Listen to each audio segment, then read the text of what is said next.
മതി. ഒരു വലിയ ബ്ലെസ്സിംഗ് ആണ് ആദാം ഹവ്വയ്ക്ക് ദൈവം കൊടുത്ത ബ്ലെസ്സിംഗ്. അനുഗ്രഹിക്കുന്നത്. ആമേൻ. അതോടെ ധൈര്യത്തോടെ ദൈവത്തോട് പ്രാർത്ഥിക്കണം. എന്നെ അനുഗ്രഹിച്ചേ മതിയാവ്. ഞാൻ നിന്റെ കൽപ്പന പ്രമാണിക്കുന്നവളാണ്. ഞാൻ നിന്റെ വഴി സഞ്ചരിക്കുന്നവനാണ്. എന്നെ അനുഗ്രഹിക്കണം. നിങ്ങൾ ദൈവത്തോട് പ്രാർത്ഥന ചെയ്യണം. ബലാത്കാരം ഞാൻ അനുഗ്രഹിക്കണം. പിതാക്കന്മാരെ അനുഗ്രഹിച്ച് ദൈവം എന്നെ അനുഗ്രഹിക്കണം. അതാ യബ്ബേസ് പ്രാർത്ഥിക്കുന്നത്. വേറൊന്നാമത്തെ വായിൽ വന്നില്ലല്ലോ. ഒന്നാമത് വന്ന വിഷയം കർത്താവേ നിശ്ചയമായി. കാരണം പിതാക്കന്മാരെ അനുഗ്രഹിച്ച ചരിത്രം യബ്ബേസിന് അറിയാം. ആ കാര്യം ന്യായപ്രമാണത്തിൽ വിശ്വസിക്കുന്നവനാണ് അവൻ. അതുകൊണ്ട് അവനറിയാം, അങ്ങനെയെങ്കിൽ എന്നെയും ഈ വാതിലിൽ നിന്ന് എന്നെയും ഈ അവസ്ഥയിൽ നിന്ന് അനുഗ്രഹിച്ച് നിശ്ചയമായി പ്രാർത്ഥിച്ചിട്ട് യബ്ബേസിനെ കൺഫേം ചെയ്യുന്നു. നിശ്ചയമായി, നിശ്ചയമായി ഞാൻ നിന്നെ വിടത്തില്ല. യാക്കോബ് പ്രാർത്ഥിച്ചില്ലേ? നിശ്ചയമായി അനുഗ്രഹിച്ചല്ല ഞാൻ നിന്നെ. എങ്ങനെ അവരെ വെല്ലുവിളിക്കാണ്, ഭാഗ്യം ചെയ്യാണ്, അവരെ ബലാത്കാരം ചെയ്യാണ്. ഇവിടെ യബ്ബേസ് ബലാത്കാരം ചെയ്യാണ്. അനുഗ്രഹിച്ചേ മതിയാവ്. യാക്കോബ് ബലാത്കാരം ചെയ്ത് അനുഗ്രഹിച്ചേ മതിയാവ്. അപ്പോ യബ്ബേസിന്റെ പ്രാർത്ഥന വ്യവസ്ഥയുള്ള പ്രാർത്ഥനയാണോ? എന്റെ പൊന്നുമക്കളുടെ നമ്മളത് അറിയാതെ പോകുന്നു.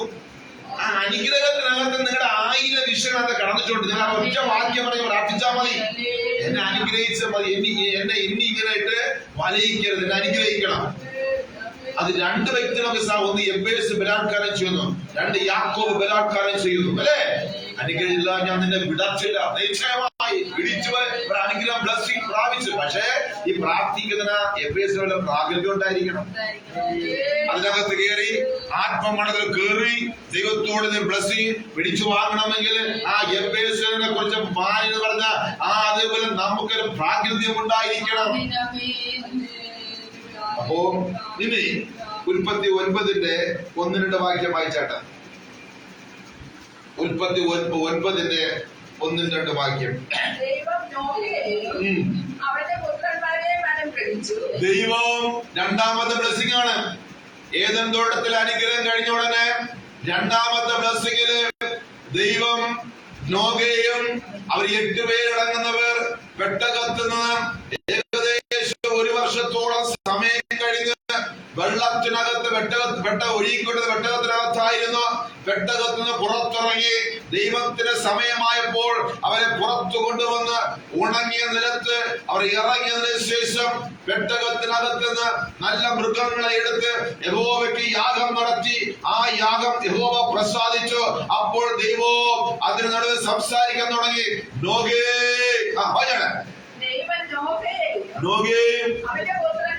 അവന്റെ പുത്രന്മാരെ കണ്ടോ അനുഗ്രഹിച്ച് അവരോട് എന്തെന്നാൽ നിങ്ങൾ സന്താനം വിട്ടതായി പറ്റു വരികവേ, ഭൂമിയിൽ നിറയുവേ, നിങ്ങളെ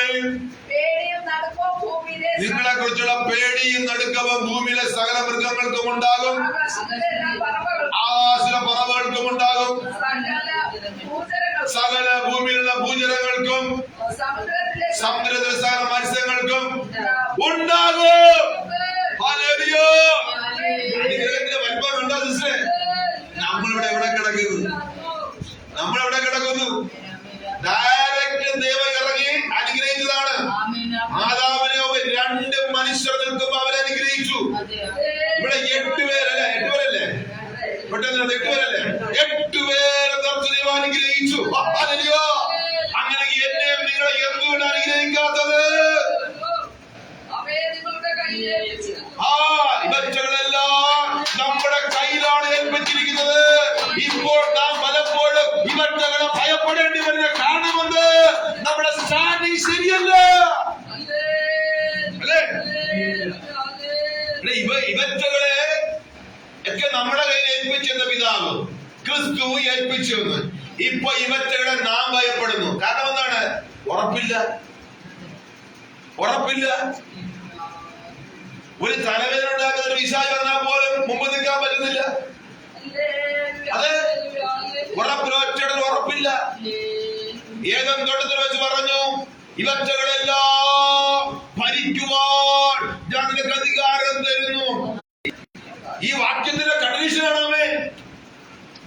വേറൊരു ഭാഗത്ത് പറയുന്നത് എന്റെ വചനം നിന്റെ വായിക്കുന്ന തീയും ഈ ജനത്തിന് വിറകുമാക്കുമെന്ന് പറഞ്ഞ ദൈവത്തിന് സ്തോത്രം. എത്ര ഭയങ്കരമായിരിക്കും! എവിടെ പോയി ഈ വാക്യം ഹൃദയത്തിലില്ല? ഇതൊക്കെ ഹൃദയത്തിലുണ്ടെങ്കിൽ നിങ്ങളെ സത്യം ജയിച്ചിരിക്കും. ആകാശത്തെ ഭൂമിയെ നിർമ്മിക്കാമോ?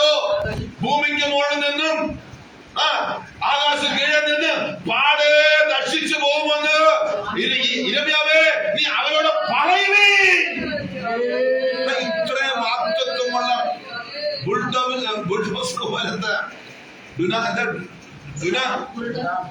അല്ലേ ഈ വാക്തത്വ വചനം നമ്മളെ തരുമ്പോ ഓലപ്പാമ്പ് പോലെ ഒരു വിഷയം വരുമ്പോ നമ്മൾ ആടിയാണ്. അതിനർത്ഥം ധൈര്യമില്ല, നിനക്ക് പിടിച്ചിരിക്കാൻ പറ്റുന്നില്ല, അതിനെ ജയിക്കാൻ പറ്റുന്നില്ല. വേറെ ഭാഗത്ത് വരുന്ന ഒരു സൈന്യം എനിക്കെതിരെ വന്നാലും ഞാൻ അനർത്ഥം ഞാൻ ഭയപ്പെടുകയില്ല. യേശുവിന്റെ രക്തം ജയം. എവിടെ പോയി ധൈര്യം വിശ്വാസിക്ക്?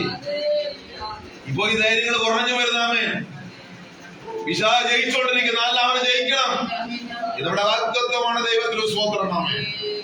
ധൈര്യത്തോടെ വചനമെടുത്ത് വെട്ടണമാമേ. വചനമെടുത്ത് പ്രാർത്ഥിക്കണം. പിശാച് മാറിപ്പോ. യഹോവയുടെ വചനം കണ്ടില്ലോ എഴുതിയിരിക്കുന്നത്. അത് വചനം പറയുമ്പോൾ തന്നെ പിശാച് വിട്ടുമാറും. ഈ വചനം പറയുമ്പോൾ തന്നെ പിശാച് മാറും. അതിന് എക്സാമ്പിൾ എന്താണ്? യേശു ക്രിസ്തു വചനം പറഞ്ഞപ്പോ തന്നെ ആ സ്റ്റെപ്പ് മാറി അടുത്ത സ്റ്റെപ്പില്, അവിടെ നിന്ന് മാറി അടുത്ത. പിന്നെ ഒരു ദീർഘകാലത്തേക്ക് പിശാച് വന്നതേയില്ല. നിങ്ങൾ ആദ്യം ബൈഹാർട്ടായിട്ട് പഠിച്ചു വയ്ക്കേണ്ടത്, ബലപ്പെടേണ്ടത് ഈ വചനങ്ങൾ എടുത്ത് എഴുതി വെച്ച് ധ്യാനിച്ച വചനത്തെ അത് ബലപ്പെടണം. എന്നിട്ട് നിങ്ങൾ നിന്ന് നോക്ക്, ഒരു കുട്ടി പിശാചിനോടൊക്കെ വരത്തില്ല. അങ്ങനെ വന്നാൽ പോലെ പിശാചിനെ കണ്ട വചനം ഊരി വിട്ടാ മതി, സാത്താൻ ഓടിപ്പോകും. ആരും ഓടിക്കാതെ ദുഷ്ടന്മാർ ഓടിപ്പോകും. ഓടിപ്പോണമെങ്കിൽ ഈ നാവില് വചനം ഉണ്ടായിരിക്കണം. അതാ യോബ് പറയുന്നത്, ഞാൻ ആഹാരത്തുകൾ ഉപരി എന്റെ വായിൽ യഹോവയുടെ വചനത്തെ സൂക്ഷിക്കുന്നു. ആഹാരത്തുകൾ ഉപരി. അപ്പൊ വചനം ധ്യാനിക്കുന്നില്ല, വചനം വായിച്ച് ആ വചനങ്ങൾ ബൈഹാർട്ടാക്കുന്നില്ല. അതുകൊണ്ട് വചനം നമ്മുടെ ഇല്ലാത്തതുകൊണ്ട് വിശാൻ അറിയാം, ഇവിടെ വചനമില്ല, ഇവിടെ ഇപ്പൊ ഒരു വിഷയത്തിന്റെ പകരം. പക്ഷെ ചില അഭിഷക്തങ്ങളുടെ അടുത്ത് പോയാൽ പറയും, ഇന്ന് വരാൻ പറയും. എഴുതിയിരിക്കുന്ന കണ്ടോ വചനം കണ്ടോന്ന് പറയും. അപ്പൊ കുഞ്ഞു പോകും. ഉറപ്പാണ്, അനുഭവം കൊണ്ട് പറയണം. അതുകൊണ്ട് ഈ ദിവസങ്ങളില് നിങ്ങളുടെ ഹൃദയം മുഴുവനും വാ നിറച്ചും വചനം കൊണ്ട് നിങ്ങൾ നിറയ്ക്കണം. വായിക്കുന്ന ചില വചനങ്ങളെ ബൈഹാർട്ടാക്കണം. അങ്ങനെ നിങ്ങൾ ഹൃദയത്തിൽ നിറച്ചു നോക്കുക, നിങ്ങളുടെ ജീവിതത്തിലെ ആത്മതലം മാറും. ആമേൻ. ഓക്കെ, നമ്മുടെ വിഷയം ഇതാണ്. അപ്പോ ഇത്രയും അധികാരങ്ങളാണ് നമുക്ക് ദൈവം തന്നിരിക്കുന്നത്. നമ്മൾ പലപ്പോഴും അത് ഉപയോഗിക്കുന്നില്ല, ആ പ്രാഗല്യത്തിൽ നമ്മൾ വരുന്നില്ല. അപ്പൊ ഇങ്ങനെയുള്ള ഈ അനുഗ്രഹത്തിന്റെ വാക്കുകൾ പിതാക്കന്മാരും പ്രാപിച്ചെടുത്തതും ദൈവം അവരെ അനുഗ്രഹിച്ചതും യബ്ബേസിനറിയാം. അവൻ ജ്ഞാനത്തോട് പ്രാർത്ഥിച്ചു, ശ്രദ്ധയോട് പ്രാർത്ഥിച്ചു. ഒന്ന്, എന്നെ നീ അനുഗ്രഹിച്ചിട്ടല്ലാതെ ഞാൻ വിടത്തില്ല. കാരണം എന്റെ പിതാക്കന്മാരെ നീ അനുഗ്രഹിച്ച ചരിത്രം എനിക്കുണ്ട്. എന്റെ പുസ്തകത്തിൽ ഞാൻ കണ്ടു വായിച്ചിരിക്കുന്നു. എന്റെ കയ്യിൽ വാക്യമുണ്ട്. അങ്ങനെയെങ്കിൽ ഞാൻ ഇതിൽ വിശ്വസിക്കുന്നു, എന്നെയും അനുഗ്രഹിച്ചേ മതിയാകും. ഇനി ന്യൂ ടെസ്റ്റ്മെന്റ് വരാം. 1 പത്രോസ് 3:9 എടുത്താണ്. 1 പത്രോസ് 3-ാം അധ്യായത്തിന്റെ 9-ാം വാക്യം എന്താ എഴുതിയിരിക്കുന്നത്?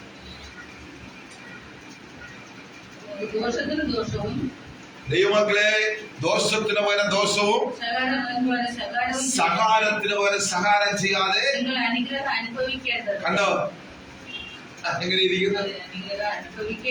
ഈ സ്വർഗത്തിലെ സകല ആത്മീയ അനുഗ്രഹങ്ങളാണ് നമ്മെ അനുഗ്രഹിച്ച ക്രിസ്തുയേശുവിനാൽ, അല്ലെ? എഫേസ്യർ 1 എഴുതിയിരിക്കുന്നത് സ്വർഗത്തിലെ ഒന്നല്ല സകല ആത്മീയ അനുഗ്രഹത്താൽ നമ്മെ അനുഗ്രഹിച്ചിരിക്കുന്ന യേശു ക്രിസ്തുവിനാൽ. കേട്ടോ? അപ്പോ അനുഗ്രഹം നമുക്കുള്ളതാണ്. നമ്മൾ അത് മനസ്സിലാക്കി നമ്മുടെ ജീവിതത്തെ ക്രമീകരിക്കണമാമേ. അങ്ങനെ നമ്മുടെ വിശ്വാസത്തെ എന്ത് ചെയ്യണം? വർദ്ധിപ്പിക്കണം. അങ്ങനെ ഇത് പ്രാർത്ഥിക്കണം. അങ്ങനെ പോരാടി പ്രാർത്ഥിക്കണം. എനിക്ക് അനുഗ്രഹം തന്നേ മതിയാവ്. ഞാൻ അവകാശിയാണ് കർത്താവേ. പിതാക്കന്മാർ അനുഗ്രഹിച്ചത് വചനത്തിൽ എഴുതിയിരിക്കുന്നു. അത് എന്റെ മക്കൾ ഇരിക്കുന്നു. ഞാൻ വിശ്വസിക്കുന്നു. അവിടെ വേറെ വാർത്ത എഴുതിയിരിക്കുന്നത് യഹോവയുടെ വചനത്തിൽ വിശ്വസിക്കുകയും വിറയ്ക്കുകയും ചെയ്ത് അരിഷ്ട മനുഷ്യരെ ഞാൻ കണ്ടോ. വിശ്വാസം വേണം. അധൈര്യം പാടില്ല. ധൈര്യത്തോന്ന് പറയണം, കർത്താവേ നീ എന്റെ മക്കളെ തന്നിട്ടുണ്ട്, എനിക്ക് തന്നേ മതിയാവും. പക്ഷേ ഈ അതാണ് ആ പ്രാബല്യത്തിൽ നമ്മൾ വരണ മക്കളെ. ഇതിനൊന്നും വില കൊടുക്കുക, മറ്റൊന്നും ചെയ്യേണ്ട കാര്യമില്ല. നിങ്ങൾ വചനം എടുത്തുകൊണ്ട് ഏറ്റവും വിശ്വസിച്ചുകൊണ്ട് ആ വചനത്തിൽ ഉറയ്ക്കണം. ഇതൊക്കെ എഴുതിയിരിക്കുന്നല്ലോ. ആമേൻ. ഇവിടെ എന്താ പത്രത്തിൽ എഴുതിയിരിക്കുന്ന? ദോഷത്തിന് പല ദോഷവും സകാരത്തിന് പല സകാരവും പകരം ചെയ്യാതെ. കണ്ടോ, ഈ കാലഘട്ടത്തിൽ സംഭവിക്കുന്നത് ഈ രണ്ട് കാര്യം. ഏത് രണ്ട് കാര്യം? ഒന്ന് ഇന്ന് എല്ലാവരും ദോഷത്തിന് പകരം ദോഷം ചെയ്യുന്നു. ഇത് ആത്മീയമായ കാര്യമാണ്. രണ്ടാമത്, ആരെങ്കിലും സഹായിച്ച തിരിച്ച് അതേ സ്കെയിലിൽ സഹായിക്കുന്ന ഒരു ദുരാത്മാവ് സഭയ്ക്കകത്ത് പലരെയും അത് അറ്റാക്ക് ചെയ്തുകൊണ്ടിരിക്കുന്നത് തിരിച്ചറിയുക. ഈ രണ്ട് കാര്യം മുഖാന്തരം ദൈവത്തിന് യഥാർത്ഥ അനുഗ്രഹം മുടങ്ങുന്നു. അതുകൊണ്ടാണ് കർത്താവ് അടുത്ത വാക്യം പറയുന്നതിന് മുമ്പേ എന്തുകൊണ്ട് പരിശുദ്ധാത്മാവ് ഈ രണ്ട് കാര്യം ആഡ് ചെയ്തത്? ഇതൊരു വാക്യമല്ല, ഇത് ഒരൊറ്റ വാക്യത്തിനകത്ത് കിടക്കുന്ന കാര്യമാണ് അല്ലെ? അപ്പോ നാം മനസ്സിലാക്കേണ്ടത് ഈ അടുത്ത കാര്യം സംഭവിക്കണമെങ്കിൽ ഈ രണ്ട് കാര്യത്തിൽ നമ്മൾ എന്ത് ചെയ്യണം? ക്രമപ്പെടണം. ഞാൻ ഉൾപ്പെടെ നമ്മളെല്ലാവരും അത് മറഞ്ഞിടുന്ന ഒരു കാര്യമാണ് ദൈവം വെളിപ്പെടുന്നാമേ. നിങ്ങളെ ഞാൻ അനുഗ്രഹം വിളിച്ചിരിക്കുന്നത്. പക്ഷെ നിങ്ങളുടെ ഗ്രന്ഥത്തില് ആ അനുഗ്രഹം പ്രാപിക്കാൻ കഴിയുന്നില്ല. കാരണം നിങ്ങൾ ആരെയും ദോഷം ചെയ്താൽ അതേപോലെ ദോഷത്തിന്റെ ലെവൽ അവരെ കാണുന്നു. പ്രാർത്ഥന പോലെ അങ്ങനെ വരുന്നു, പ്രവൃത്തി അങ്ങനെ വരുന്നു, എല്ലാം കൂടെ അങ്ങനെ വരുന്നു. ഇനി ആരെയും സഹായിച്ച യേശു ഇവിടെ അടിച്ച് ഇവിടെ കാണിച്ചുള്ള തിരിച്ച് സഹായിക്കുന്നത് അല്ല. നമ്മൾ മനസ്സിലാക്കണം. അതുകൊണ്ട് എന്ത് സംഭവിക്കുന്നു? യഥാർത്ഥത്തിൽ നമ്മെ വിളിക്കത്തവണ അനുഗ്രഹം പ്രാപിക്കാൻ നമുക്ക് കഴിയുന്നില്ല. അല്ലെ സിസ്റ്റർ? നമുക്ക് ചിന്തിക്കാം, നമുക്ക് ഒരുമിച്ച് ചിന്തിക്കാം. എനിക്കിപ്പോഴാണ് ക്ലിക്ക് മനസ്സിലായത്. ശരിയാണല്ലോ, കർത്താവ് ഇത് ആ ഒരു ഒറ്റ വാക്യത്തിനകത്തിന്റെ ആൾക്കാർ വെച്ചിരിക്കുന്നത്. അത് വേറൊരു വാക്യം എഴുതിയിട്ടില്ല. ആദ്യം ഞാൻ നിങ്ങളെ വിളിച്ചിരിക്കുന്നത് നോഹയ്ക്കും ആദാമിനും ഹവ്വയ്ക്കും കൊടുത്ത വിളിയുണ്ട്, ബ്ലസ്സിംഗ് ഉണ്ട്. നോഹയ്ക്ക് കൊടുത്ത ബ്ലസ്സിംഗ് ഉണ്ട്, ഇസ്രായേലിന് കൊടുത്ത ബ്ലസ്സിംഗ് ഉണ്ട്. അത് ക്രിസ്തു കൺഫേം ആക്കിയാണ്. ക്രിസ്തു എന്ന ബ്ലസ്സിംഗ് ഉണ്ട്. അത് ക്രിസ്തു പോയതിനു ശേഷം അപ്പോസ്തലന്മാരുടെ കൂടെ കർത്താവിന്റെ ആത്മാവ് സംസാരിക്കുന്നു. ഞാൻ അതേ അനുഗ്രഹം നിങ്ങൾക്ക് തരാം. അത് നിങ്ങളുടെ അവകാശമാണെന്നേ. ഞാൻ വന്നത് നിങ്ങൾ അനുഗ്രഹിക്കാൻ വേണ്ടി തന്നെ. പക്ഷെ നിങ്ങൾ ആരും അത്രത്തോളം പ്രാപ്തിയുടെ ബ്ലസ്സിംഗ് മുഴുവൻ വാങ്ങാൻ വരുന്നില്ല. കാരണം നിങ്ങൾ ആ ദോഷത്തിന് ദോഷം ചെയ്തുകൊണ്ടേയിരിക്കുന്നു, സകാരത്തിന് സകാരം ചെയ്തുകൊണ്ട്. അതുകൊണ്ട് എനിക്ക് ഇത് തരുവാൻ കഴിയുന്ന വിശാല വാദിക്കുന്നു. പിടികിട്ടിയോ? ഇന്ന് നമ്മൾ തിരുത്തണം. നമ്മളെല്ലാരും തിരുത്തണം. ഞാൻ നിങ്ങളുടെ കൂടെ നമുക്ക് ഒരുമിച്ച് തിരുത്താം അല്ലെ? അതല്ല കറക്റ്റ്. ഇനി വായിച്ചോട്ടെ, ദോഷവും സകാരത്തിന് സകരം പകരം ചെയ്യല്ലേ. ദൈവങ്ങളെ നിങ്ങൾ ദോഷം ചെയ്യുന്നല്ലേ. ആരെങ്കിലും എനിക്കോ നിങ്ങൾക്കോ സംസാരിച്ചാൽ അവിടെ അറിവില്ലായ്മെന്ന് പറഞ്ഞുകൊണ്ട് പ്രാർത്ഥിക്കത്താവേ, അവരോട് ക്ഷമിക്കണമേ, അവരോട് കരുണ കാണിക്കണമേ, എന്നോടും കരുണ കാണിക്കണമേ എന്ന് പറഞ്ഞ് നമ്മൾ അനുഗ്രഹിച്ച് പ്രാർത്ഥിക്കല്ലാതെ മറ്റൊന്നും ദോഷത്തിന് പ്രാർത്ഥിക്കാനോ ദോഷം ചെയ്യുവാനോ സഹായിക്കാനോ നമുക്ക് പരിശുദ്ധാത്മാവ് പുതിയ കാലഘട്ടത്തില് റൈറ്റ് തരുന്നില്ല. അങ്ങനെ ആരെങ്കിലും ചെയ്യുമെങ്കില് ദൈവത്തിൽ അനുഗ്രഹം മുടങ്ങി പോകും.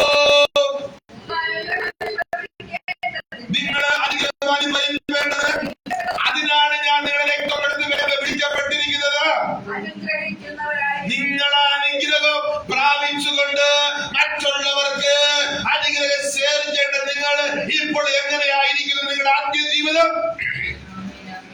എത്ര വർഷമായിട്ട് എത്ര കുടുംബങ്ങൾ ഇന്നും ദരിദ്രത്തിൽ കിടക്കും? എത്ര പോരാട്ടങ്ങൾ ഇന്നും അകപ്പെട്ട് കിടക്കുന്ന?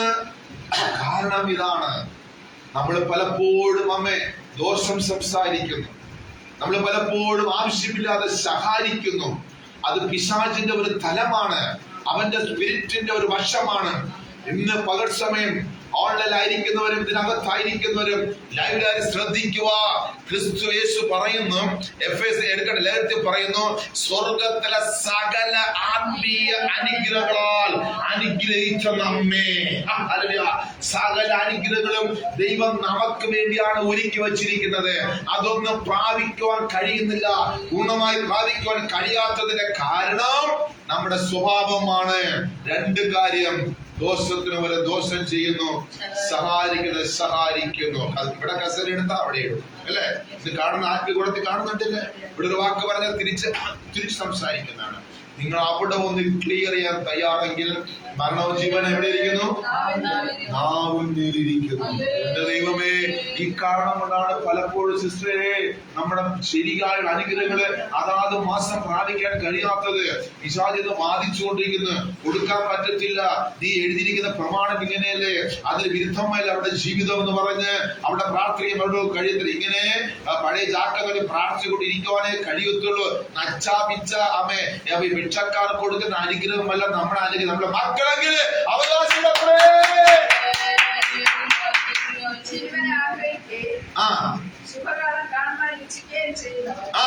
ദോഷം ചെയ്യാതെ തന്റെ നാവിനെ മതി ഞാൻ അങ്ങോട്ട് പോണ്ട. സത്യം അല്ലേ? സത്യം എത്ര ഭയങ്കരമായി എഴുതിയിരിക്കുന്നു അമ്മേ. അതുകൊണ്ടാണ് പലപ്പോഴും ആ ബ്ലെസ്സിങ്ങിന്റെ പൂർണ്ണതയില് നമുക്ക് എത്താൻ കഴിയാത്തെന്നുള്ളത് കൺഫേം ആക്കിയാണ്. പക്ഷേ നമ്മുടെ വിഷയം അനുഗ്രഹത്തെ കുറിച്ചുള്ള വിഷയമാണ്. എഫേസ് എന്തുകൊണ്ട് അവന്റെ പ്രാർത്ഥനയില് എന്റെ സഹോദരങ്ങൾക്ക് മാനസാന്തരം കൊടുക്കണമേ, അങ്ങനെ ഒന്ന് പ്രാർത്ഥിക്കാതെ എഫേസ് ഒറ്റ എന്നെ ഒന്ന് അനുഗ്രഹിക്കണം. ആദ്യം എന്റെ പിതാക്കന്മാർ കൊടുത്ത വാക്തത്വം കൊണ്ട് അതെനിക്ക് വേണം. എഫേസിന്റെ മാനസികാവസ്ഥ ചിന്തിച്ചു നോക്ക് അല്ലെ? എത്രയോ മക്കളുടെ ഇടയിലൂടെ കിടക്കുന്ന ആർക്കാർക്കും ഒരു വിശുദ്ധിയുടെ വേർപാടുമില്ല. അവൻ മാത്രം മാനിനെ ദൈവം കണ്ടിരിക്കുന്നവേ. അവർ പറയുന്നത് എന്നെ ഒന്ന് അനുഗ്രഹിക്കണമേ. അതിനകത്ത് ഒത്തിരി കാര്യങ്ങളുണ്ട്. ഇപ്പൊ മനസ്സിലായല്ലോ. ഏതെങ്കിലും തുടങ്ങുന്ന അനുഗ്രഹം ക്രിസ്തുവിലെത്തോ. ക്രിസ്തു ഒലിവുമലയിൽ എല്ലാവരും വിളിച്ചോണ്ട് കൈവർത്തി അനുഗ്രഹിച്ചു. ക്രിസ്തു പോയതിനു ശേഷം അപ്പോസ്തലന്മാരോട് പരിശുദ്ധാത്മാവ് വീണ്ടും അനുഗ്രഹിച്ചിരിക്കുന്നു. പക്ഷെ അനുഗ്രഹം പൂർത്തീകരിക്കാൻ പറ്റാത്ത കാരണം ചില ബലഹീനത നമ്മുടെ ജീവിതത്തിലുണ്ട്. ഇന്ന് പകൽ സമയം അതെല്ലാം വെട്ടിമാറ്റി ആ മണ്ഡല ക്ലിയറെ സംബന്ധിച്ച് നിങ്ങൾ തയ്യാറെങ്കിൽ ഏതൊക്കെയോ മുടങ്ങൾ വിഷയത്തിൽ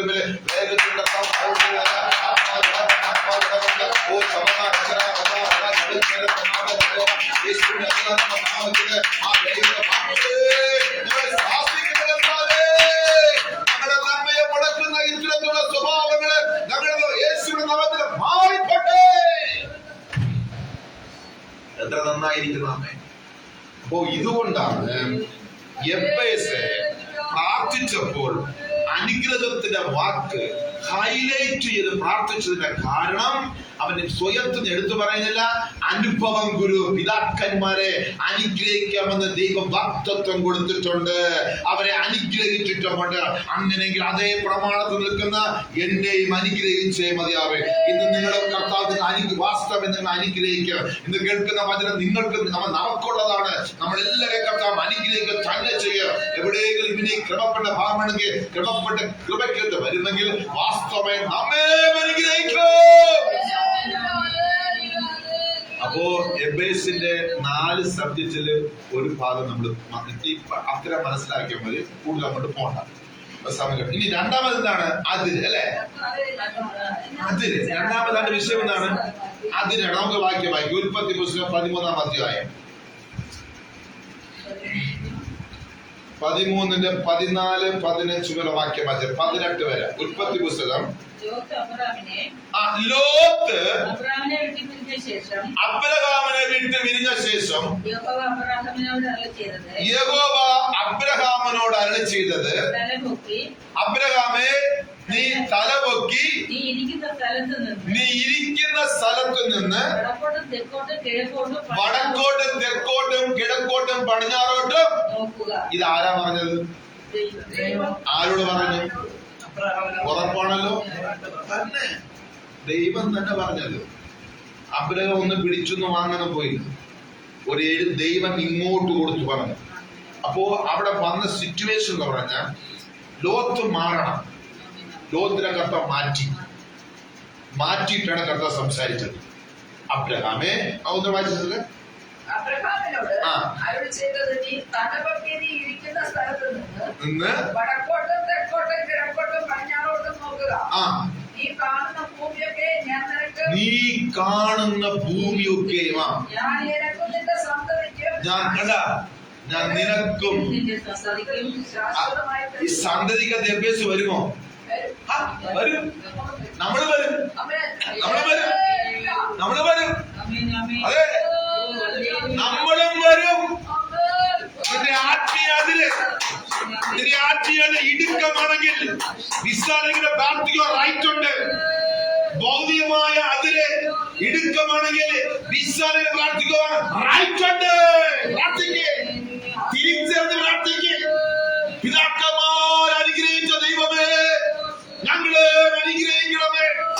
ഞങ്ങളിപ്പോ ഇടുക്കത്തിലായിരിക്കുന്നു. ഒരു വിശാല കർത്താവ് തരണമേ. ഞങ്ങളുടെ ആത്മീയ ജീവിതം ഇടുക്കത്തിലായിരിക്കുന്നു. ഒരു വിശാല കർത്താവ് തരണമേ. കാരണയോ പിതാക്കന്മാർക്ക് കൊടുക്കാമെന്ന് അതിലൂടെ വിശാലമാക്കുന്ന ദൈവത്തിന്റെ വാഗ്ദത്തമുണ്ട്. അതുകൊണ്ട് ഞാനും പ്രാർത്ഥിക്കുന്ന ദൈവത്തിന്റെ സ്വന്തം.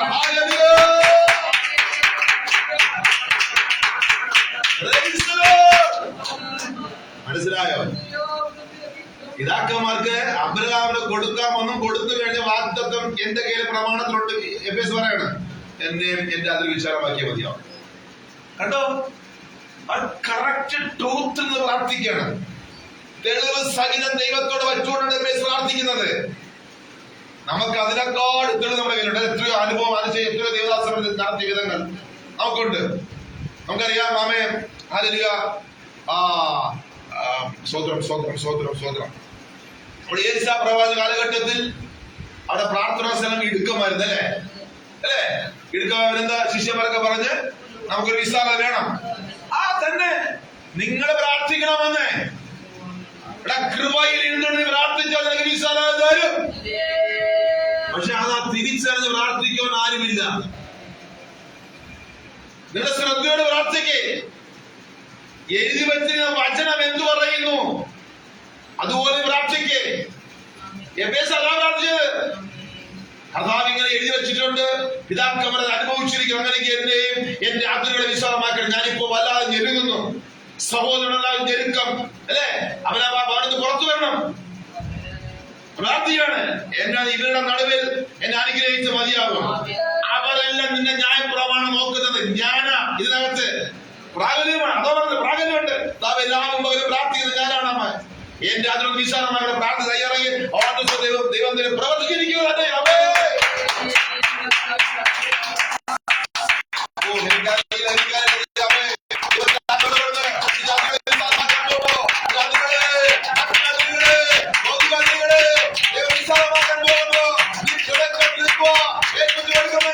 ദൈവത്തിൽ അതികളെ വിശാലമാക്കാൻ പോകുന്നത്. അപ്പൊ ഇങ്ങനെ പ്രാർത്ഥിക്കാൻ നമുക്ക് റൈറ്റ് ഉണ്ടോ? ഉണ്ട് മക്കളെ. വിശാൽ വേറെ പേരത്തില്ല. പോയിരുന്ന് പ്രാർത്ഥിക്കണം. എഫേസ് പ്രാർത്ഥന. ഇതിപ്പോ അതിന് നിങ്ങൾ ആ 4 കാര്യം കേട്ടിട്ടുണ്ടായിരിക്കുന്നു. ഇപ്പൊ കർത്താവ് 4 എടുത്തു പറയുന്നില്ലേ? അല്ലെ? 4 കാര്യം നിർത്തി അനുഭവത്തോടെ കർത്താവ് പഠിപ്പിച്ചിരിക്കുകയാണ്. അപ്പോൾ നമ്മള് അനുഗ്രഹത്തെ കുറിച്ച് കേട്ടു. എന്തുകൊണ്ട് എഫേസ് വേറെ ഒന്ന് ചോദിക്കും. എനിക്കൊരു തക്ക തുണ വേണം ചോദിച്ചില്ല. കാരണം ആ തുണ ഏതിനകത്ത് വരുന്നുണ്ട്? ബ്ലസ്സിനകത്ത് വരുന്നുണ്ട്. അതാ ഞാൻ പറഞ്ഞത്. പോയിന്റ്സ് കയറി വരണം. വളരെ ജ്ഞാനത്തിനെ കുറിച്ച് പ്രാർത്ഥന. ഞാൻ ഈ കഴിഞ്ഞ ദിവസങ്ങളാണ് നിങ്ങൾക്ക് പ്രസംഗിച്ചിട്ടുണ്ട്. ആ വചനത്തിൽ ഇരുന്ന് ചിന്തിച്ചപ്പോ കർത്താവ് ആ 4 കാര്യത്തിൽ എനിക്ക് എക്സ്പ്ലെയിൻ ചെയ്തു. ഞാനത് വചനത്തിൽ കണക്ട് ചെയ്ത് നമ്മൾ ഷെയർ ചെയ്യും. എത്ര ഭയങ്കരമായിരിക്കും അമ്മേ. അപ്പോൾ ഇന്ന വാക്യത്തിൽ വായിച്ചാട്ടെ. 13, 14, 15, 18 വായിക്കണം. അപ്പോ അബ്രഹാമിനടുത്ത്, അബ്രഹാമേ 4 ഭാഗത്തേക്ക് നീ നോക്കുക. നീ കാണുന്ന ഭൂമിയൊക്കെയും ഞാൻ അവിടെയാണ് നിനക്ക് മാത്രമല്ല വരുവാനിരിക്കുന്ന യേശു ക്രിസ്തുവിലൂടെ വരുന്ന സന്തതി എടുക്കും. ഈ പ്രാർത്ഥന നമുക്ക് അവകാശമുള്ളതാണ്. ഈ ബ്ലെസ്സിംഗ് ആണ് ബ്ലെസ്സിംഗ് നമുക്കുള്ളതാ. എഫേസ്യർ മാത്രമല്ല, ക്രിസ്തുവേശുവിന്റെ സകല ദൈവമക്കൾക്കുള്ള അനുഗ്രഹമാണ്. ആ അനുഗ്രഹം ഭാഗ്യം ചെയ്യുക, പോരാടി പ്രാർത്ഥിക്കുക, തന്നേ മതിയാവും. ജീസസ് ആമേൻ. യേശുവേ നന്ദി. ആമേൻ. അടുത്ത വായിക്കാം. ശാശ്വതമായി തരും ഞാൻ നിന്റെ സന്തതിക്കും സന്തതിയെ ഭൂമിയിലെ പൊടി പോലെയാക്കും. ഭൂമിയിലെ പൊടി പോലെയാക്കുക. ഭൂമിയിലെ പൊടിയെ എണ്ണുവാൻ കഴിയുമെങ്കിൽ നിന്റെ സന്തതിയെ. അടുത്ത വാക്യം. നീ പുറപ്പെട്ട്, ഇതൊക്കെ ബ്ലെസ്സിംഗ് ആണ്. നീ പുറപ്പെട്ട് ദേശത്ത് നെടുകയും കുറുകെ സഞ്ചരിക്കുക. ഞാൻ അത് നിനക്ക് തരും. ആ അതിരുകളെല്ലാം ഞാൻ നിനക്ക് തരും. അപ്പോൾ അബ്രഹാം കൂടാരം നീക്കി. അപ്പോൾ ദൈവത്തിന്റെ ആലോചന വന്നപ്പോഴാണ് അബ്രഹാം ചലിക്കാൻ തുടങ്ങിയത്. കൂടാരം നീക്കി സ്വർഗത്തിൽ നിന്ന് അല്ലപ്പോൾ ഓർഡർ വന്നപ്പോൾ അബ്രഹാം ചലിക്കാൻ തുടങ്ങി. കൂടാരം നീക്കി ഹെബ്രോനിൽ മമ്രയുടെ തോപ്പിൽ വന്ന് പാർത്തു. മമ്രയുടെ തോപ്പ്. ഇന്ന് പകൽ സമയം ആത്മാവ് ഇടപെടുന്നു. ചില ആരൊക്കെയോ ഏതൊക്കെ വിഷയത്തിന്മേൽ ഞെരുങ്ങുന്ന വിഷയത്തിന്മേൽ ഒരു വിശാലത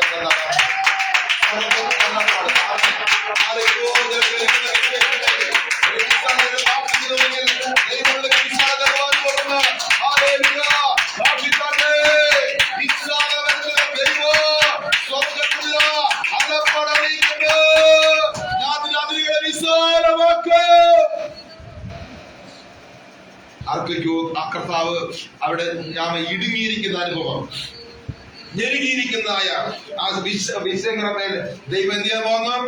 വിശാലത തരുവാൻ പോകുന്നാമേ. അങ്ങനെ വിശ്വാസകർത്ത മാത്രം കൊടുത്താട്ടെ.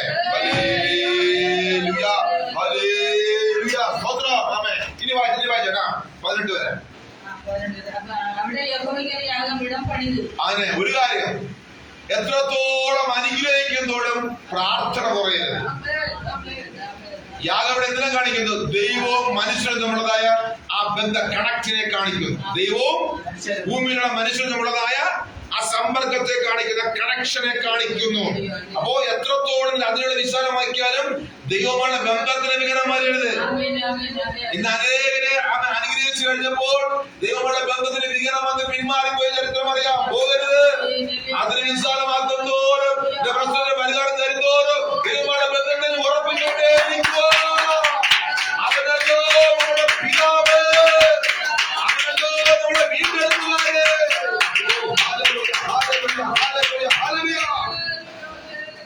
ദൈവത്തിന് മഹത്വം. വായിച്ചാണ്. അപ്പോൾ അതിരുകളെ പണിതു. ഞാൻ അവിടെ നിന്ന് നിർത്തുന്നു. ആമേ. എത്ര ഫിനിഷിംഗ് വന്നിരിക്കുന്ന. ആമേ. അപ്പോ അതിരുകളെ ദൈവം കൊടുത്ത അതിര്. ആമേ. ഒരു വിശാലത, ലാൻഡിന് വിശാലതയുണ്ട്, നമ്മുടെ ആത്മീയ ജീവിതത്തിന് വിശാലത. രണ്ട് വിശാലത, ഒന്ന് ലാൻഡിനും, രണ്ട് സ്പിരിച്വൽ ലൈഫ്. ആമേ. രണ്ട് കാര്യത്തിന് വിശാലത ആവശ്യമായിരിക്കുന്നു. ആമേ. ദൈവത്താലുള്ള വിശാലത തരുന്തോറും നാം ദൈവമുള്ള ബന്ധത്തില് ആഴമേറിയ ആ കൂട്ട് തന്നെ ആയിരിക്കണം, ഉറപ്പിൽ നമ്മളായിരിക്കണം. ഇതുകൊണ്ടാണ് എബ്ബേസ് പ്രാർത്ഥിച്ചത്, കർത്താവേ നീ എന്നെ അനുഗ്രഹിക്കണം. രണ്ടാമത് നീ എന്റെ അതിരുകളെ വിശാലമാക്കുന്ന അബ്രഹാമിനെ വിശാലതയിൽ നടത്തിയതുപോലെ അവരുടെ വാഗ്ദത്ത സന്തതികളും പറഞ്ഞ പോലെ എന്റെ അതിരുകളെ ഒന്ന് വിശാലമാക്കണം എന്ന് പ്രാർത്ഥിക്കുന്ന. മൂന്നാമത്തെ വിഷയം എന്താണെന്നറിയാവോ? ദൈവസാന്നിധ്യം. എന്റെ ഹാലേലൂയ. നമുക്ക് വായിക്കാം. ഉൽപ്പത്തി 28 വായിച്ചോട്ടെ. ഉൽപ്പത്തി 28 അധ്യായത്തിന്റെ 10 വാക്യം വായിച്ചോട്ടെ. എന്നാൽ യാക്കോബ് ബേർശേബയിൽ നിന്ന് പുറപ്പെട്ട് ഹാരാനിലേക്ക് പോയി. അവൻ ഒരു സ്ഥലത്തെത്തിയപ്പോൾ, യാക്കോബ് ഒരു സ്ഥലത്തെത്തിയപ്പോൾ സൂര്യൻ അസ്തമിക്കൊണ്ട് അവിടെ യാക്കോബ് രാപാർത്ത്. അവൻ ആ സ്ഥലത്തെ കല്ലുകളിൽ ഒന്നെടുത്ത് തലകണിയായി വെച്ച് അവിടെ കിടന്നുറങ്ങി. അവൻ ഒരു സ്വപ്നം കണ്ടു. യാക്കോബ് ഒരു സ്വപ്നം കണ്ട് ഭൂമിയിൽ വെച്ചിരിക്കുന്ന ഒരു കോവണി, ഇതാ ഭൂമിയിൽ വച്ചിരിക്കുന്ന ഒരു ഗോവണി, അതിന്റെ തല സ്വർഗത്തോളം എത്തി, അതിന്റെ സ്ഥല സ്വർഗത്തോളം എത്തിയിരിക്കുന്നു. ദൂതന്മാർ അതിൽ കൂടെ കയറുകയും ഇറങ്ങുകയും അതിലും കൂടെ കയറുകയും ഇറങ്ങുകയും ചെയ്യുന്നു. അതിന്മീതെ യഹോവ നിന്ന് അരുളി ചെയ്തത് അബ്രഹാമിന്റെ ദൈവവും കണ്ടോ, നിന്റെ പിതാവായ അബ്രഹാമിന്റെ ദൈവവും ഇസ്രായേലിന്റെ ദൈവവും യഹോവയാകുന്നു. നീ കിടക്കുന്ന ഭൂമിയെ ഞാൻ നിനക്ക് നിന്റെ സന്തതിക്ക് തരും. ഹല്ലേലൂയ. കണ്ടോ, ഇവിടെ എന്താ പറഞ്ഞത്? ഭൂമി അല്ലേ? ഞാനിവിടെ ഇവിടെ പറയാണ്. അതൊക്കെ കഥ ഒന്നുകൂടി ഉറപ്പിക്കുന്നതാണ്. അപ്പന് കൊടുത്ത് ഞാൻ നിനക്ക് തരുന്നേ, നിന്റെ അവകാശമാണ്.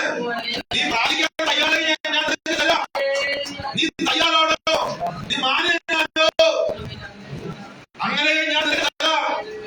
ഞാൻ അബ്രഹാമിന് മാത്രം ഒതുക്കിയ ബ്ലെസ്സിംഗ് അല്ല, യേശു ക്രിസ്തുവിടെ നേടുന്ന സകല മക്കൾക്കുള്ള ബ്ലെസ്സിംഗ് ആണ്. ഞാൻ അന്ന് ഞാൻ വിളംബരം ചെയ്തത്. ഞാൻ തരാ ഇന്ന് ബില്ലിംഗ് ആണ്. റെഡി? റെഡിയാകെ ദോഷം ചെയ്യാതെ, ശകാരം ചെയ്യാതെ നീ റെഡിയാണെങ്കിൽ ദൈവം നിന്നെ അനുഗ്രഹിക്കും. ഉറപ്പ് തന്നെയാണ്. അവൻ ഒരു മാറ്റവുമില്ല. യാക്കോബേ, നിന്റെ പിതാവായ അബ്രഹാമും ഇസ്ഹാക്കിനോട് ഞാൻ കൊടുത്ത വാഗ്ദത്തം ഞാൻ നിനക്കും തരും. ഈ ദേശം ഞാൻ നിനക്ക് തരും. അവർ കൊടുത്ത എന്തെല്ലാം വാഗ്ദത്തമുണ്ടോ അതെല്ലാം ഞാൻ നിനക്ക് തരും. പക്ഷെ ഒരു കാര്യം ചെയ്യണം, ആരോട് നീ ദോഷം ചെയ്യരുത്, ആരോട് നീ സഹായിക്കരുത്. ആമേൻ. വായിച്ചടാ. അവനൊരു സ്വപ്നം കണ്ടു. ഇതാ ഭൂമിയിൽ വെച്ചിരിക്കുന്ന ഒരു ഗോവണി, അതിന്റെ തല സ്വർഗത്തോളം എത്തിയിരുന്നു. ദൈവത്തിന്റെ ദൂതന്മാർ അതിന്റെ കൂടി കയറുകയും ഇറങ്ങുകയുമായിരുന്നു.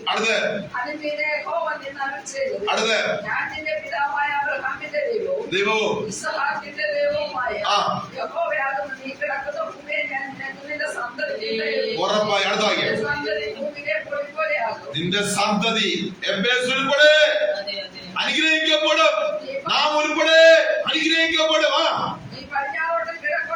കണ്ടോ, പടിഞ്ഞാറ് കിഴക്കോട്ട് തെക്കോട്ട് വടക്കോട്ട് പരക്കും. അതിന് വിശാലമായ ദൈവം നമ്മുടെ കർത്താവ്. നീ പരക്കും, പക്ഷെ ദോഷത്തിന് പോയി കാണരുത്. നീ പരക്കണമെങ്കിൽ, ആത്മീയത്തിൽ നീ വളരണമെങ്കിൽ, ഭൗതികത്തിൽ കർത്താവ് ആഗ്രഹിക്കുന്ന വന്ന് അത് സമാധാനത്തോടെ നന്മ അനുഭവിക്കണമെങ്കിൽ ദോഷത്തിന് പകരം ദോഷം ഒരു മനുഷ്യരോട് നീ ചെയ്യരുത്. ആരെങ്കിലും നിന്നെ ആവശ്യമില്ലാതെയോ ആവശ്യത്തോടെ സഹായിച്ചാൽ നീ സഹായിക്കരുത്. അതിന്റെ താഴെ തന്നിരിക്കുന്നത് നിന്റെ വായിനെയും നാവിനെയും നീ എന്ത് ചെയ്യണം? അതിൽ അടക്കിക്കൊള്ളുക. അങ്ങനെയാണ് നമ്മൾ നേരത്തെ വായിച്ചത്. ഈ കാര്യമാണ് പിശാച് ഇട്ടുകൊണ്ട് അനേക നന്മയെ തകർത്തുകൊണ്ടിരിക്കുന്നത്. പ്രാപിക്കാൻ കഴിയാതെ വേണം അവരെ തകർത്തുകൊണ്ടിരിക്കുന്നത്. ഇന്നലെ കർത്താവ് മനസ്സിലാക്കിയിട്ടത്. ഈ സിസ്റ്ററെ 15 വായിച്ചത് ആകും. നീ പടിഞ്ഞാറോട്ട് കിഴക്കോട്ട് വടക്കോട്ട് തെക്കോട്ട് തരക്കും. ഈ മുഖാന്തരം നിന്റെ സന്തതി മുഖാന്തരം ഭൂമിയിലെ സകല വംശങ്ങളും അനുഗ്രഹിക്കപ്പെടും. സകല വംശങ്ങൾ അതിനകത്ത് നമ്മളും വരുന്നുണ്ട്. അനുഗ്രഹിക്കപ്പെടാം. എന്നിട്ട് പറയുന്ന ഇതാ ഞാൻ നിന്നോട് കൂടെയുണ്ട്. പറഞ്ഞ നിന്റെ സാന്നിധ്യം എന്നെ അനുഗ്രഹിച്ചിട്ട് കാര്യമില്ല, അതിന് വിശദമായിട്ട് കാര്യമില്ല. ഞാൻ എന്നോട് അവസാനം വരെ നിന്റെ സാന്നിധ്യം വേണം. ഒന്നാമത് ബ്ലെസ്സിംഗ്, രണ്ടാമത് വിശാലത. പക്ഷെ അതുകൊണ്ട് തൃപ്തിപ്പെടരുത്. നിന്റെ സാന്നിധ്യം എന്നോട് കൂടെ പോകണം. അതുകൊണ്ട് മോശ പറഞ്ഞത് എന്നെ ഇത്രത്തോളം കൊണ്ടുവന്നു. സമാധാന കൂടാരം എന്നെ കൊണ്ട് നീ പണിത് വലിയ അത്ഭുതങ്ങളെ ചെയ്ത് എന്നിട്ട് മോശ പറയുന്നു, നിന്റെ സാന്നിധ്യം ഇല്ലെങ്കിൽ എന്നെ അയക്കരുത്.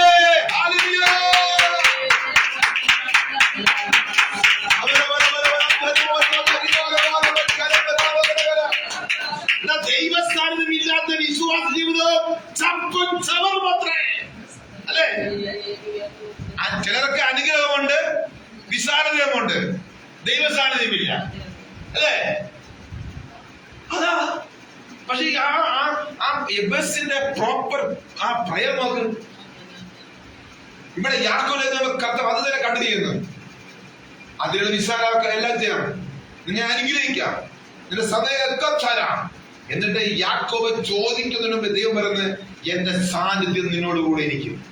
ഇത് മനസ്സിലാക്കിയിട്ടാണ് എംബേസ് പറഞ്ഞത്, കർത്താവേ എന്നെ അനുഗ്രഹിച്ചത് നല്ല കാര്യം തന്നെ, അതിന് വിശാലമാക്കുക. അതുകൊണ്ട് ഞാൻ തൃപ്തനല്ല, നിന്റെ സാന്നിധ്യം പോയി പോകരുത്. ക്രിസ്തുവിന് എടുക്കപ്പെടുന്നവരെയും നിന്റെ സാന്നിധ്യം എന്നോട് കൂടെ ഇരിക്കണമേ. ഈ കാര്യങ്ങൾ മനസ്സിലാക്കിയിട്ടാണ് എംബേസ് വാരി വലിച്ച് പ്രാർത്ഥിക്കാതെ അടുക്കും ചുറ്റുകളോട് ശ്രദ്ധിച്ച് പ്രാർത്ഥിച്ചത്. എത്ര ഭയങ്കര പ്രാർത്ഥനയായിരിക്കും. ആലോചിക്കുക. ഇനി 15 തീയതി സിസ്റ്ററെ നമുക്ക് അതിന്റെ 20-21 വാക്യം വായിച്ചാട്ടെ. ആ അധ്യായം തന്നെ 20-21 വായിച്ചാട്ടെ. അങ്ങനെ യാക്കോബിന്റെ ദൈവം കൊടുത്ത പ്രോമിസ് ആണ്, എന്റെ സാന്നിധ്യം നിങ്ങളുടെ കൂടെ ഇരിക്കും, ഞാൻ നിന്റെ സന്തതി അനുഗ്രഹിക്കും, ഈ ഭൂമിയുടെ നിനക്ക് തരും. രാത്രി ഒന്നുകൂടി ഉറപ്പിക്കുന്നു, ഞാൻ എന്റെ സന്ധി എപ്പോഴും കൂടെ ഇരിക്കും. ഇതെല്ലാം കഴിഞ്ഞതിന് ശേഷം വായിച്ചോ, തിരിച്ച് യാക്കോബ് അങ്ങോട്ടൊരു തീരുമാനമെടുത്തു. ഒരു നേർച്ച നേർന്നു. ദൈവം കണ്ടോ, നിന്റെ സാന്നിധ്യം എന്നോടുകൂടി ഇരിക്കുകയും ഞാൻ പോകുന്ന ഈ യാത്രയിൽ എന്നെ കാക്കുകയും ഭക്ഷിപ്പാൻ ആഹാരവും ധരിപ്പാൻ വസ്ത്രവും എനിക്ക് തരികയും എന്നെ അതിന്റെ അർത്ഥം എന്താണ്? എന്നെ ഏത് വീടാണ്? അവിടെ യാക്കോബ് പറഞ്ഞു എന്നെ എന്റെ അപ്പന്റെ വീട്ടിൽ. നമുക്കെങ്ങനെ ചിന്തിക്കാം? കർത്താവേ എന്തൊക്കെ തന്നിരുന്നാൽ സ്വർഗത്തിന്റെ അപ്പന്റെ വീട്ടിൽ എത്തുവോളം നിന്റെ സാന്നിധ്യം പോയി പോകരുതേ എന്നാണ് നമ്മുടെ പ്രാർത്ഥന. അതാണ് നമ്മുടെ അപ്പന്റെ വീട്. അത് ഓട്ടത്തിൽ അങ്ങനെ പറയുന്നു. പഴയ നിയമത്തിൽ, പുതിയ നിയമത്തിൽ അപ്പന്റെ വീട് സ്വർഗരാജ്യം. അപ്പൊ സ്വർഗത്തിൽ എത്തുവോളം, ക്രിസ്തുവിൽ ഞാൻ മരിക്കുവോളം നിന്റെ സാന്നിധ്യം എന്നെ വിട്ടു പോകരുതേ. ദിവസവും പ്രാർത്ഥിക്കണം. ഒരു നന്മോട് വന്ന് അനേകരെ വിശ്വാസത്തിൽ പുറകോട്ട് വലിക്കുന്നു, അനേകർ വിശ്വാസം ക്ഷീണിച്ചു പോകുന്നു. അവിടെ പറഞ്ഞ് യാക്കോബ് ആത്മമണ്ഡലത്തിൽ പ്രാർത്ഥിക്കുന്നതാണ്, എന്റെ അപ്പന്റെ വീട്ടിൽ, സ്വർഗത്തിൽ എന്റെ അപ്പന്റെ വീട്ടിൽ എത്തുവോളം നീ എത്ര അനുഗ്രഹിച്ചാൽ എനിക്ക് അതിലെല്ലാം നോട്ടം, നിന്റെ സാന്നിധ്യം എന്നെ വിട്ടു പോകരുത്. എത്ര ഭയങ്കരമായ യാക്കോബിന്റെ ആത്മമണ്ഡലത്തിന്റെ പ്രാർത്ഥന. സൗഖ്യത്തോടെ മടക്കി വരുത്തുന്നുവെങ്കിൽ ചെയ്യുമെങ്കിൽ യഹോവ എനിക്ക് ദൈവമായിരിക്കും. ഞാൻ തൂണായി നിർത്തിയ ഈ കല്ലിനെ ദൈവത്തിന്റെ ആലയം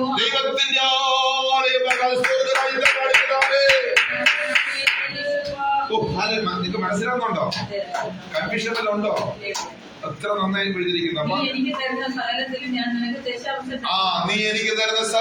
ഞാൻ നിനക്ക് ദശാംശം തരുമെന്ന് യാക്കോബ് എടുത്തു പറയുന്നേ. നമുക്ക് ആ വിഷയം അത് നേർച്ചയാണ്, ചെയ്യട്ടെ, നല്ല കാര്യത്തിന്. നമ്മുടെ വിഷയം അതല്ല. മൂന്നാമത്തെ ദൈവ സാന്നിധ്യം വിട്ടുപോകരുത്. എബേസ് പ്രാർത്ഥിച്ചതാണ്. നമ്മളെന്ന് എത്ര പേര് അങ്ങനെ പ്രാർത്ഥിക്കുന്നു? നമ്മളിവിടെ ആവശ്യമില്ലാതെ എത്രയോ വിഷയം എടുത്തു വെച്ച് തലയിലെടുത്ത് വെച്ച് ചുമന്ന് ഇങ്ങനെയാണ്. 4 കാര്യമേ പ്രാർത്ഥിച്ചു. അവിടെ എഴുതിയ എബേസിന്റെ പ്രാർത്ഥന ശരിവെച്ചെന്നല്ലേ? അല്ലേ? 9, 10 നിന്റെ പ്രാർത്ഥന ഞാൻ ശരിവെച്ചു, എന്റെ പ്രാർത്ഥന കേട്ടു. അപ്പോ മൂന്നാമത്തെ കാര്യം വിളിച്ചത് ദൈവസാന്നിധ്യം. ഇനി എന്താണ്? ഇനി അനർത്ഥങ്ങൾ വ്യസനമായി തീരരുത്. ഉൽപ്പത്തി 37 17 17, 18, 19, 20 വാക്യമായിട്ടാണ്. അവർ ഇവിടെ നിന്ന് പോയി നാം ദോതാനിലേക്ക് പോകാം എന്ന് അവർ പറയുന്നത് കേട്ടു എന്ന് ജോസഫ്, യാക്കോബിന്റെ ഇളയ മകൻ ജോസഫ് സഹോദരന്മാരെ നോക്കുമെന്നൊക്കെ അപ്പൻ ജോസഫിനെ അയച്ചു, ആഹാരങ്ങളെ കൊടുത്തയച്ചു. അങ്ങനെ ജോസഫിനെ ദൂരെ വെച്ച് കണ്ടപ്പോ തന്നെ സഹോദരന്മാർ 11 പേരും ചേർന്ന് അവനെ കൊല്ലുവാൻ തീരുമാനിച്ചു. ഇനി വായിക്കട്ടെ. നാം ദോതാനിലേക്ക് പോകാം എന്ന് അവർ പറയുന്നത് ഞാൻ കേട്ടു എന്ന് അവൻ പറഞ്ഞു. അങ്ങനെ യോസേഫ് തന്റെ സഹോദരന്മാരെ അന്വേഷിച്ച് ചെന്ന് ദോതാനിൽ വെച്ച് കണ്ടു. അവർ അവനെ ദൂരത്തിൽ നിന്ന് കണ്ടിട്ട് അവനെ കൊല്ലേണ്ടതിന് അടുത്ത് വരും മുമ്പേ അവന് വിരോധമായി ദുരാലോചന ചെയ്തു. അതാ സ്വപ്നക്കാരൻ വരുന്നു. വരുവിൻ, നാം അവനെ കൊന്നു ഒരു കുഴിയിലിട്ട് കളക. ഒരു ദുഷ്ടമൃഗം അവനെ തിന്നു കളഞ്ഞു എന്നും പറയാം. അവന്റെ സ്വപ്നങ്ങൾ എന്താകുമെന്ന് നമുക്ക് കാണാമല്ലോ എന്ന് തമ്മിൽ പറഞ്ഞു. രൂപേൻ അത് കേട്ടിട്ട് നാം അവന് ജീവഹാനി വരുത്തരുതെന്ന് പറഞ്ഞു. അവനെ അവരുടെ കയ്യിൽ നിന്ന് വിടുവിച്ചു. അവരുടെ കയ്യിൽ നിന്ന് അവനെ വിടുവിച്ച് അപ്പന്റെ അടുക്കൽ കൊണ്ടുപോകണമെന്ന് കരുതിക്കൊണ്ട് രൂപേനോട് രക്തം ചൊരിയിക്കരുത്, നിങ്ങൾ അവന്റെ മേൽ കൈവയ്ക്കാതെ മരുഭൂമിയിലുള്ള ആ കുഴിയിൽ അവനെ ഇടുവിൻ എന്ന് പറഞ്ഞു. ജോസഫ് തന്റെ സഹോദരന്മാരുടെ അടുക്കൽ വന്നപ്പോൾ അവൻ ഉടുത്തിരുന്ന നിലയെങ്കിൽ അവർ ഊരി അവന്റെ അടുത്ത് കുഴിയിലിട്ടു. ഒന്നാമത്തെ ജോസഫിന്റെ അനർത്ഥം,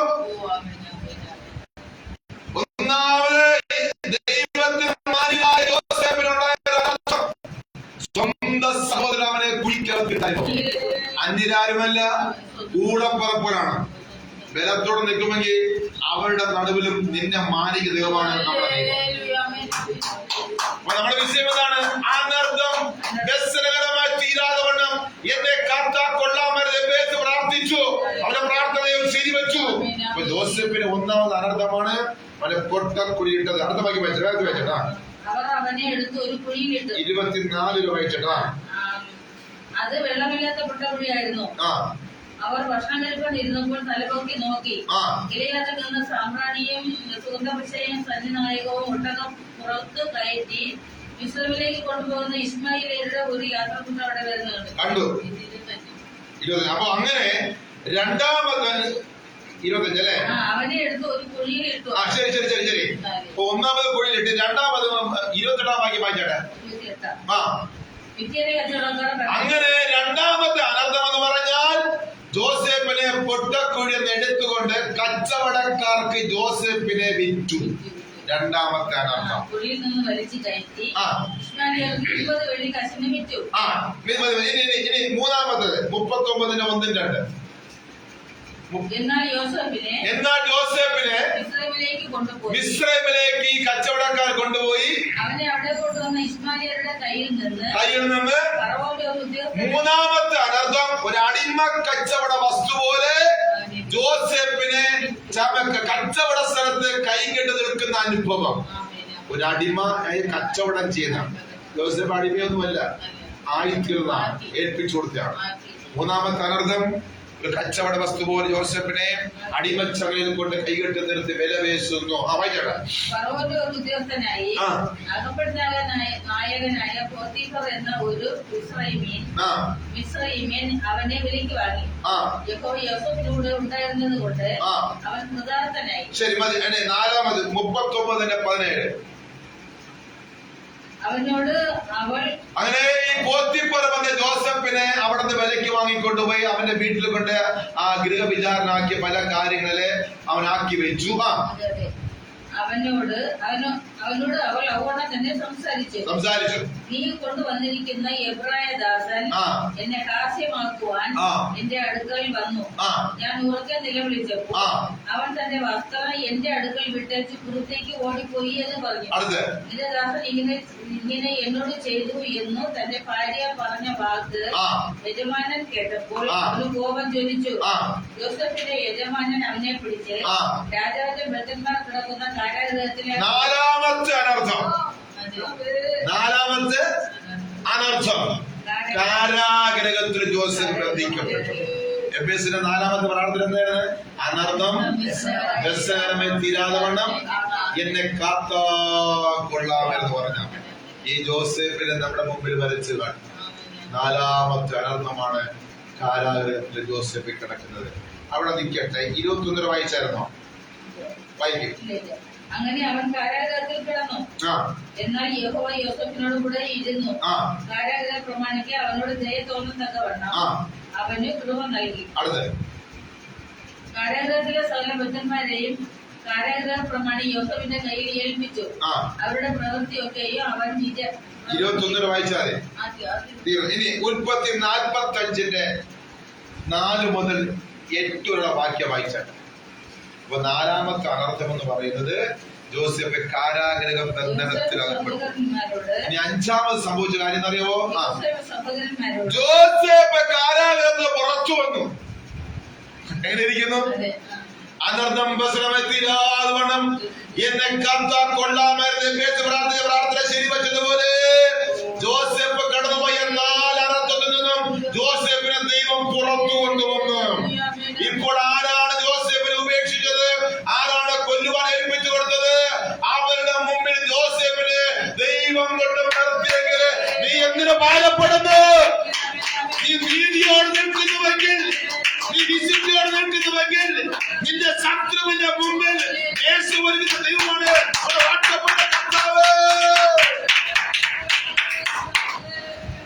നിനക്കെതിരെ ഒരനർത്ഥവും ഭവിക്കുകയില്ല. ഒരു ബാധയും നിന്റെ കൂടാരത്തിൽ വരികയില്ല. ഇത് വാക്തത്വമാണ്. ആർക്കെന്നറിയാമോ? രക്ഷിക്കപ്പെട്ട ദൈവ മക്കൾക്ക്, വിശുദ്ധിയിൽ നിൽക്കുന്നവരുടെ അവൻ വാക്തത്വമാണ്. ഈ വാക്തത്വം എന്ന് പറയുന്നത് ഇപ്പോൾ ജോസഫിനെ ദൈവം മാനിച്ച്, അവൻ മാന്യനായി തന്നെ പാപത്തെ ലോകത്തെ മറച്ചുകൊണ്ട് അവന്റെ ഉള്ളിൽ ദൈവങ്ങളുടെ പ്രമാണത്തിൽ അവൻ ഉപഭക്ഷനായിരുന്നു. അവൻ അതിൽ ബലപ്പെട്ടിരുന്നു. പക്ക സമയമായപ്പോൾ ജോസഫിനെ പുറത്തുകൊണ്ട് സഹോദരന്റെ മുമ്പിൽ കൂടെ നിർത്തി. ആ സംഭാഷണമാണ് നമ്മൾ വായിക്കുന്നത്. വായിക്കട്ടെ. ഈ ജോസഫ് സഹോദരന്മാരോട് ഇങ്ങോട്ട് അടുത്ത് വരുവിനെന്ന് പറഞ്ഞ് അടുത്ത് ചെന്നപ്പോൾ നിങ്ങൾ മിസ്രൈമിലേക്ക് വിറ്റുകളഞ്ഞ നിങ്ങളുടെ സഹോദരൻ യോസേഫ് ആകുന്നു. നിങ്ങൾ മിസ്രൈമിൽ വിറ്റുകളഞ്ഞ നിങ്ങളുടെ സഹോദരനായ ജോസഫ് ആകുന്നു ഞാനെന്ന് ജോസഫ് തന്നെ വെളിപ്പെടുത്തി. എന്നെ ഇവിടെ വിറ്റതുകൊണ്ട് നിങ്ങൾ ആരും വ്യസനിക്കേണ്ട, വിഷാദിക്കാൻ വേണ്ട. എന്നെ ജീവരക്ഷയ്ക്കായി,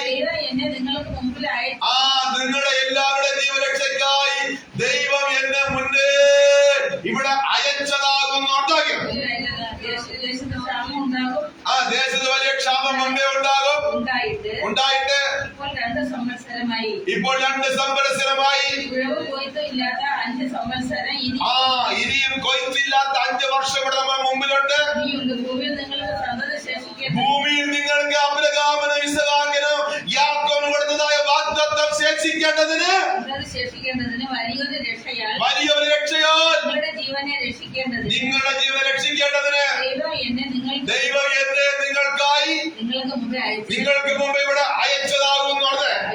ആകയാൽ നിങ്ങളല്ല ദൈവമത്രേ ഇവിടെ അയച്ചിരിക്കുന്നത്.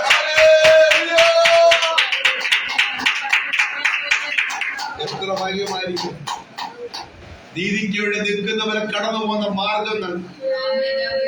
അവിടെയെല്ലാം ജോസഫിനെ ശകാരിച്ചപ്പോ ജോസഫ് ശകാരിച്ചില്ലല്ലോ. ദോഷം ചെയ്തപ്പോ ഇവരെ ദോഷം ചെയ്തില്ലല്ലോ. അതുകൊണ്ട് അനുഗ്രഹം പൂർത്തീകരിക്കാൻ കഴിഞ്ഞു. അവരുടെ ബ്ലസ്സിംഗ് പൂർത്തീകരിക്കാൻ കഴിഞ്ഞു. പലരുടെയും ബ്ലസ്സിംഗ് പൂർത്തീകരിക്കുന്ന പകരം ഈ 2 ഫൈറ്റിംഗ്, ഈ ദുരാത്മാവിനെ നിങ്ങളെ ജയിച്ചില്ലെങ്കിൽ നമുക്ക് ദൈവത്തിന് അനുഗ്രഹം പൂർണ്ണമായി പ്രാപിക്കാൻ കഴിയത്തില്ല. നമ്മൾ അനുഗ്രഹിക്കപ്പെട്ടവരാണ്. നമ്മൾ യേശുവിന്റെ സാക്ഷികളാണ്. ആ അനുഗ്രഹത്തിൽ നമ്മൾ നിൽക്കുന്നുണ്ടോ? വന്നേ മതിയാവ്. എന്താണ് തടസ്സം? ആത്മാവ് വെളിപ്പെടുത്തി ആ കാര്യം നീക്കിക്കള, മനസ്സിന് കഴുകിക്കള. ജോസഫിനെ കണ്ടുപിടി. ജോസഫിനെ സഹായിച്ചു, തിരിച്ച് സഹായിച്ചില്ല. ജോസഫിന്റെ സ്വന്തം സഹോദരന് ദോഷം ചെയ്തത്. ജോസഫ് ആർക്കും വേണ്ടി ദോഷത്തിനായി പ്രാർത്ഥിക്കുകയും ചെയ്തില്ല, ദോഷം ചെയ്യുകയും ചെയ്തില്ല. അവരെ സ്നേഹിച്ച് അവർക്ക് വേണ്ടി പ്രാർത്ഥിക്കുക. അത്രയും ജോസഫ് എല്ലാവരുടെ സ്വഭാവമാണ്. അതുകൊണ്ട് ജോസഫ് എവിടെ എത്തി? രാജപദവിയിലേക്ക് അവൻ കടന്നു വന്നു. അവൻ രാജാവിന്റെ മുമ്പിൽ നിൽക്കേണ്ടി വന്നു. നാം സ്വർഗത്തിലെ രാജാവ് യേശുവിന് മുമ്പിൽ നിൽക്കണമെങ്കിൽ ഈ 2 ജോസഫ് വിശ്വാസിയെ ദൈവത്തിലെ എടുത്തു മാറ്റ്. നീ നിന്റെ നിന്റെ കൂട്ടുമൊക്കെ സഹോദരങ്ങൾക്ക് വേണ്ടി ദോഷം ചെയ്യല്ലേ, അവർ ചെയ്യട്ടെ, നീ ചെയ്യല്ലേ, നീ ശകാരിക്കല്ലേ. അങ്ങനെ ചെയ്ത ജോസഫ് മിസ്രൈമിലെ രാജാവിന് മുമ്പിൽ നിന്ന പോലെ ഞാൻ നിങ്ങളെ സ്വർഗത്തിലെ രാജാവിന് മുമ്പിൽ നിങ്ങൾക്ക് ഉറപ്പ്. അതല്ലേ ശരി? ശരി. പലർക്കും ആ സ്ഥലത്തെത്താൻ കഴിയാത്തതിന് കാരണം വട്ടം കറങ്ങുന്നതിന് കാരണം ഈ രണ്ട് പുതിയ കാലഘട്ടത്തിൽ ഇങ്ങനെ ദുരാത്മാവ് ഇങ്ങനെ ജനത്തെ അടിച്ചാക്കി അനുഗ്രഹം പ്രാപിക്കാതെ വണ്ണം നമ്മളെ തടുത്തുകളെന്ന സ്വഭാവം കണ്ടറിഞ്ഞ് ഗുണപ്പെട്ടോണം, മാനസാന്തരപ്പെട്ടോണം. എങ്കിൽ അനുഗ്രഹം പ്രാപിപ്പാൻ നിങ്ങളെ വിളിച്ചിരിക്കുന്നതുകൊണ്ട് നിങ്ങൾ മറ്റുള്ളവരെ അനുഗ്രഹിക്കുന്നവരായിരിക്കും. ഇത് നമ്മുടെ വാക്തത്വം, ഏദൻ തോട്ടത്തിൽ കൊടുത്ത വാക്തത്വം, യേശു ക്രിസ്തു പറഞ്ഞ വാക്തത്വം, പരിശുദ്ധാത്മാവ് പറഞ്ഞ വാക്തത്വം. നാം എത്ര പേർ തികഞ്ഞ നിറവോട് പ്രാർത്ഥിക്കുന്നു? എബ്ബേസ് പ്രാർത്ഥിച്ചു, പിതാവേ എന്നെ നിശ്ചയമായി അനുഗ്രഹിക്കണം, എന്റെ അതിരുകളെ വിശാലമാക്കണം, നിന്റെ സാന്നിധ്യം എന്നോട് ഇരിക്കണം, അനർത്ഥങ്ങളൊന്നും എന്നെ തുടരുത്. ഇത് പോരെ? ഇതിനപ്പുറം വല്ല വേണോ സിസ്റ്റർ? ഈ 4 കാര്യത്തിൽ പോരെ? അതിനെ ബേസ് പ്രാർത്ഥിച്ചത്, ജോസഫും പ്രാർത്ഥിച്ചത്, എല്ലാരും പ്രാർത്ഥിച്ചതിന് അവരെല്ലാം രാജാവിന് മുമ്പിൽ എത്തി അല്ലേ? സ്വർഗത്തിലെ നമ്മുടെ യേശുവിന്റെ രാജാവിന് മുമ്പിൽ അവരൊക്കെ എത്തി. നമുക്ക് എത്തണ്ടേ? അതോ ഇനി നമ്മൾ ദോഷം വെച്ചോണ്ടിരിക്കണോ? ശകാരിക്കണോ? വിട്ടുകളാ, എല്ലാവർക്കും മാനസാന്തരപ്പെടാം. അങ്ങനെയെങ്കിൽ ഇനി 34:19 വായിച്ച സങ്കീർത്തനം 34:19.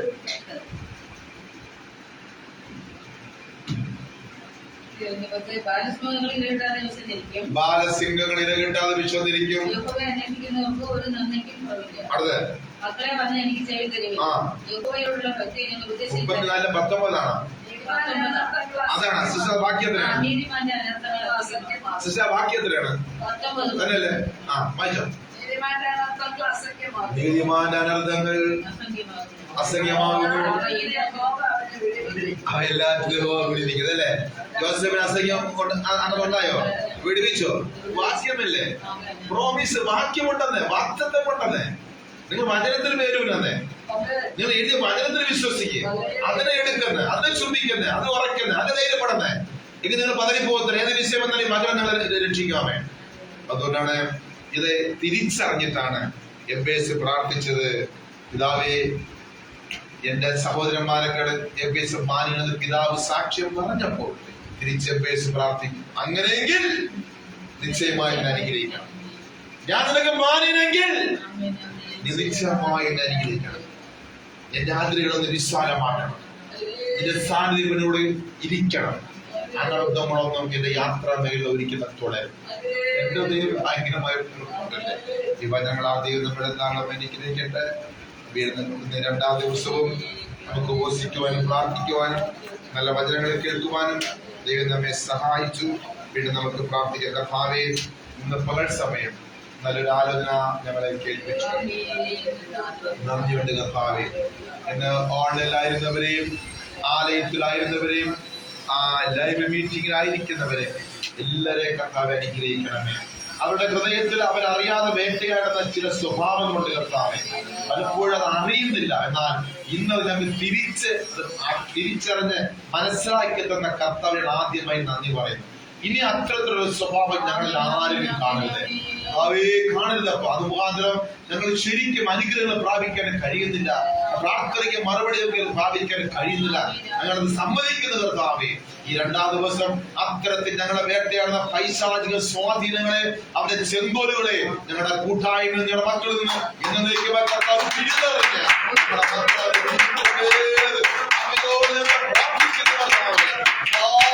ഞങ്ങളെല്ലാവരും അനുഗ്രഹിക്കണമേ. ഞങ്ങളുടെ അതിരുകളെ വിശാലമാക്കണമേ. നിന്റെ സാന്നിധ്യം കൂടെ ഇരിക്കണമേ. അനർത്ഥങ്ങളൊന്നും ഞങ്ങളെ തുടരുതേ എന്ന് പ്രാർത്ഥിക്കുന്നു. യേശുവിന്റെ നാമത്തിൽ പ്രാർത്ഥന കേൾക്കണമേ. സ്വർഗീയ പിതാവേ, കർത്താവ് നമ്മുടെ പ്രാർത്ഥനയായി സ്തോത്രം ചെയ്യാം. സ്തോത്രം. ഇത്രത്തോളം ആനന്ദ കേൾപ്പിച്ചതിനായി സ്തോത്രം ചെയ്യാം. സ്തോത്രം.